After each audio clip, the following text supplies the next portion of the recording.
मैं आपको एक बहुत ही मजेदार कहानी सुनाने जा रही हूँ। मिथिला नरेश के दरबार में एक तहसीलदार नया नया बहाल हुआ था।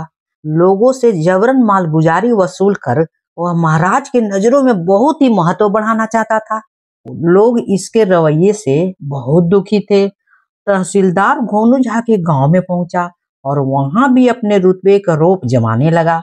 लोगों से अत्याचार पूर्वक मालगुजारी की वसूली करने लगा।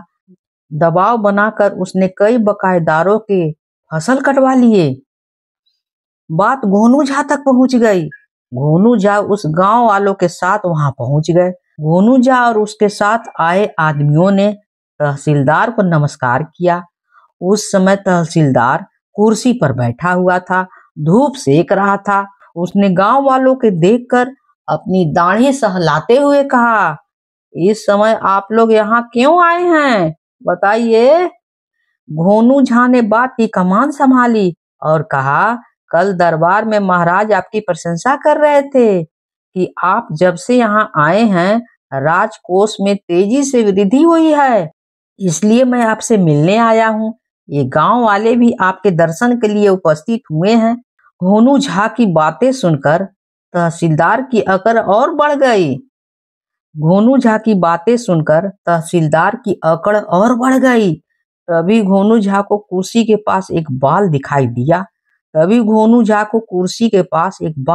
दिया। उन्होंने उस बाल को चुटकी से पकड़कर उठा लिया, उसे माथे से लगाया, फिर उस बाल को चुम्मा कर दिया और अपनी दोनों आंखों से सटाकर फिर धोती के खूंटे में बांध लिया। गांव वाले अचरज में डूब गए कि पंडित जी को यह क्या सूझ रही है कि इस जानवर से बदतर आदमी के बाल को इतना सम्मान जता रहे हैं और सहज कर उसके बाल रख रहे हैं। गांव वालों ने पूछा, पंडित जी, बाल आप क्यों सहेज रहे हैं? हमें भी कुछ बताइए इसके विषय में। गोनू झा ने कहा, मेरे तो भाग ही जग गए हैं। मैंने सुबह सुबह सपना देखा कि मुझे भविष्यवाणी हुई है कि जाओ तहसीलदार साहब के दरबार में, वहां से उसकी दाढ़ी का एक बाल किसी तरह से प्राप्त करो। यदि तुम ऐसा करने में सफल हो गए तो तुम्हें किसी चीज की कमी नहीं रहेगी। तहसीलदार का बाल जिस किसी को भी पास होगा उसके भाग चमक उठेंगे और दीन दशा से मुक्ति का मार्ग मिल जाएगा और वो अमीर बनने लगेगा। तहसीलदार यह सब बातें सुनकर फूले नहीं समाया, वह बहुत खुश होने लगा। कुछ ग्रामीण आगे बढ़े और तहसीलदार के पांव छू लिए। बहुत श्रद्धा और विनय के साथ उसने एक दाढ़ी का बाल मांगा। तहसीलदार ने अपनी दाढ़ी से एक बाल नोचकर उसे थमा दिया। गोनू झा ग्रामीणों के साथ अपने गांव वापस आ गए और रोजमर्रे के काम में लग गए। उनके चेहरे पर रहस्यमयी मुस्कान उभर रही थी। थोड़ी ही देर में पूरे गांव में तहसीलदार की चमत्कारी दाढ़ी की चर्चे होने लगी।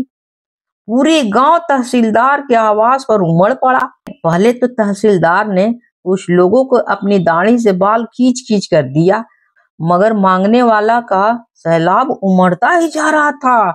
लोग कम ही नहीं हो पा रहे थे और हमेशा भीड़ लगी रही थी। भीड़ तो कम ही नहीं हो रही थी।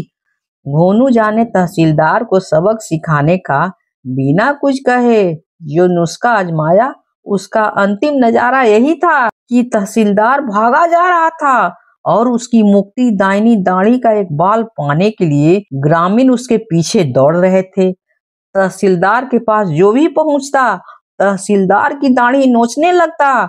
इसी तरह तहसीलदार गांव से बाहर निकल गया।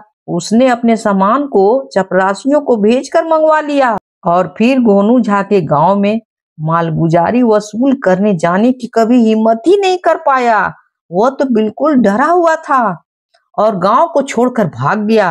अगर कहानी अच्छी लगी हो तो please like, share and subscribe इस गरीब को कर दीजिएगा प्लीज। कहानी होती है समाप्त।